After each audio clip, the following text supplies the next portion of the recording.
Hey guys, welcome back to my channel. So in this video, I am gonna be talking all about the health benefits and nutritional benefits of sourdough. 2020 has been the year of sourdough. There has been just a huge explosion in the interest of sourdough and making sourdough starters and making sourdough all kinds of products. And I totally jumped on the bandwagon this year, and I am now sourdough obsessed. I did try my hand at it a few years ago, like making a starter, and I tried to make sourdough bread, and I honestly just kind of gave up on it because I just found that it was like too difficult. But I have totally revamped my passion for sourdough and have been really obsessed with using my starter to make all kinds of stuff over the past, I don't know, 6-9 months or so, not just sourdough bread. And I really wanted to make a dedicated video for you guys just talking about all of the health and nutritional benefits of sourdough. Most people know that sourdough is good for them, but as an RD, I just love to know the why and the science and the nutrition behind why things are good. And I know so many of you out there love hearing these explanations and really benefit from them. So I thought I would make a full dedicated video. So we are gonna be talking about why sourdough is healthy, and there's actually 3 different keys to that. So first, sourdough products, not just bread, any kind of sourdough wheat product, is gonna be much more digestible, and we will dive into that in detail as for why that is. The second thing is the nutrients in the sourdough product, which basically are mainly coming from wheat, are much more bioavailable, meaning much more easily absorbed and used in our bodies. And then number 3, sourdough products actually act as a prebiotic, which is amazing for our gut health, and we will dive into that as well. Okay, first, a quick explanation on what sourdough is. So sourdough is basically fermented water and flour, and then also sometimes salt.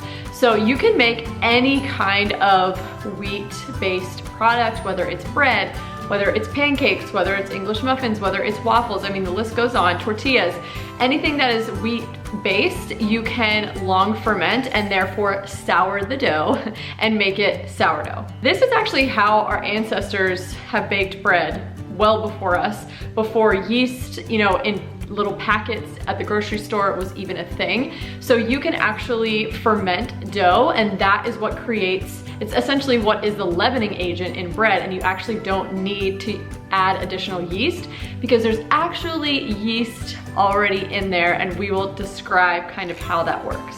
Okay, so first, sourdough is more easily digested, and that is because of the fermentation process.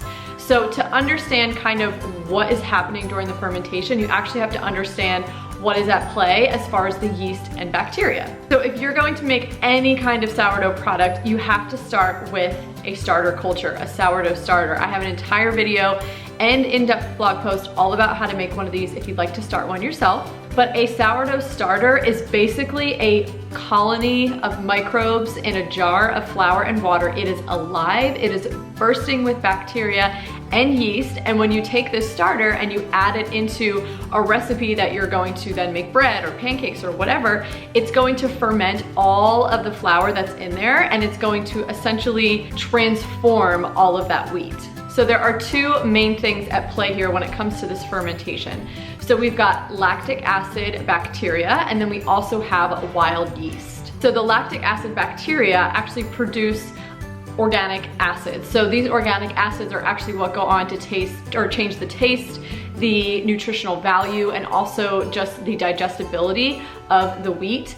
These lactic acid bacteria also create an acidic environment, which is perfect because yeast is very acid tolerant and it really likes an acidic environment. Next is wild yeast, and this is actually already on the grains. There is already wild yeast that is on these grains that we're gonna be using to make our wheat product. So it's already there. We actually don't need to add any more. We just need to let it proliferate. And starters are a perfect environment for this because of the lactic acid bacteria and therefore the acidic environment. So the yeast can just multiply and proliferate and do its thing, which includes producing enzymes. So one of those enzymes is amylase and another one is maltase. So these enzymes will actually work on the starches within the wheat and break them down into much smaller components that the lactic acid bacteria will then eat, which causes them to proliferate. So you can see how this is a very symbiotic relationship. The yeast is breaking stuff down in order to feed the lactic acid bacteria, and the lactic acid bacteria are making a really acidic environment for that yeast to continue to produce the enzymes and do what it needs to do. There are a couple other enzymes at play here as well. One is invertase, which actually ferments the simple sugars broken down from the wheat into CO2. So this is what creates the bubbles, and this therefore is what creates the rise in our bread products without having to actually add an additional leavening agent. And next we have phytase, which breaks down phytic acid, which is naturally occurring in grains.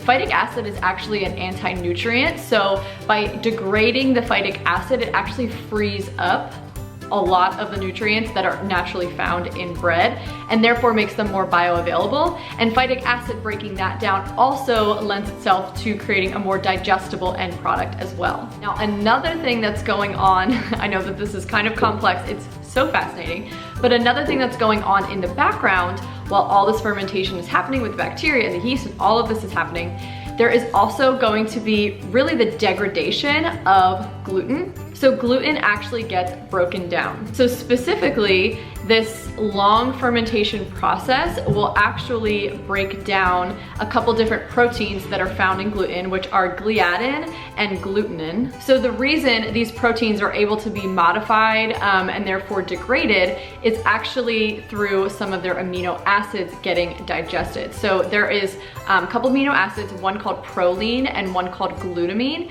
Both of these are essentially pre-digested by this fermentation process. So by the time that we consume that wheat product, those proteins are already digested down. Now, we actually cannot physically digest proline and glutamine. They're indigestible.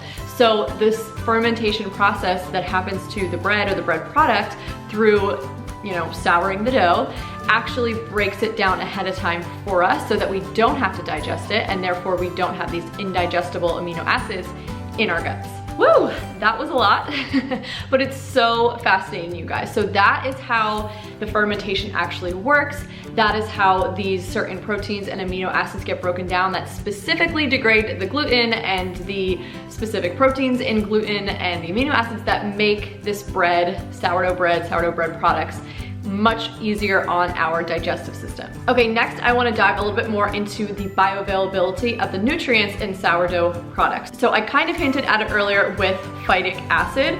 So phytic acid, like I said, is naturally occurring in grains and beans and nuts, and it's actually nature's way of keeping those foods, those whole foods, from spoiling. But here's the thing, it is thought that our bodies were never really meant to ingest large amounts of phytic acid. And if you actually look to our ancestors, it was a very common practice to soak beans and soak nuts and soak grains prior to cooking them and consuming them so that you could specifically break down the phytic acid. As I said earlier, phytic acid is what's called an anti-nutrient, so it actually will bind to the nutrients that's within that wheat, and therefore we can't absorb them. They just pass right on through our body. But if we are able to degrade down that phytic acid, it essentially frees up all of those nutrients so that they are fair game and that we actually can absorb them. So when you think about it, if you're consuming wheat products that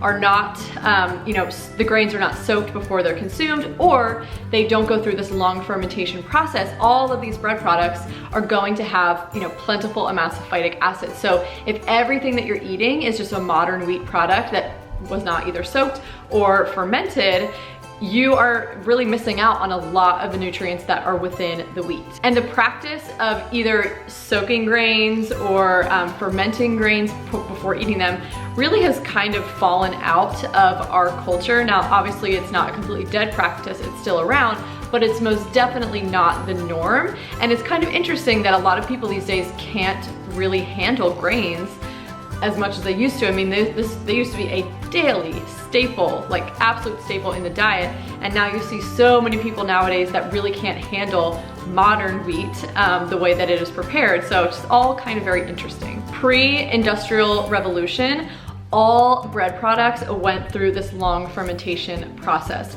Yeast in packets, which is what we use now, we use like fast acting yeast and we add it to some warm water to activate it, and then we go ahead and we add it to our flour, which then causes the rise in our bread products. That did not exist before the Industrial Revolution. So the only way to make bread products was through this long fermentation process. And therefore, all of their bread products were fermented with this lactic acid bacteria.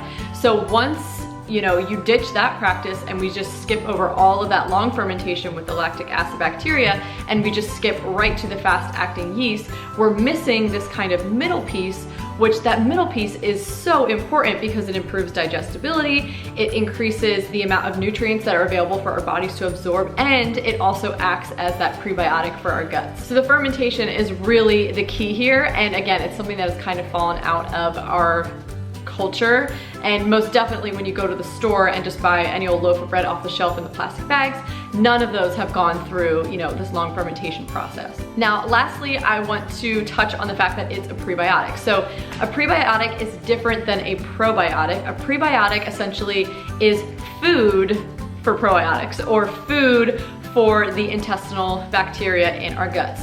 So I have an entire video going in depth on gut health that if you haven't seen, I would highly recommend you check out, because it goes over pretty much everything you need to know when it comes to understanding the microbiome and your gut lining and all the things that go into having a healthy or unhealthy gut. Prebiotics play a pretty important role in our gut bacteria, that microbiome, to flourish and proliferate and be really healthy. That's what we want.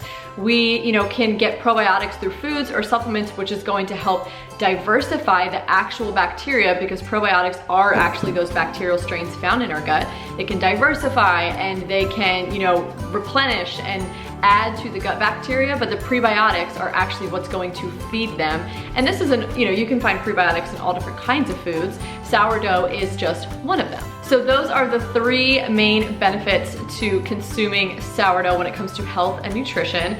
Now, I didn't really dive into the specific benefits of health benefits and nutrients in wheat itself, but that's a whole other topic, right? Because we know that sourdough can increase the bioavailability of these nutrients. So that's kind of a whole other section you can really dive into when it comes to consuming sourdough products with wheat, especially if the wheat is, fresh milled right before you use it. I actually have an entire video here on my channel on not only how to mill your own grains at home, which I know that sounds like so old-fashioned and so intense, it's really not, but I also go in depth on all of the health benefits of that as well. So definitely check that out, because there's so much that goes into it, so much that you probably don't even know.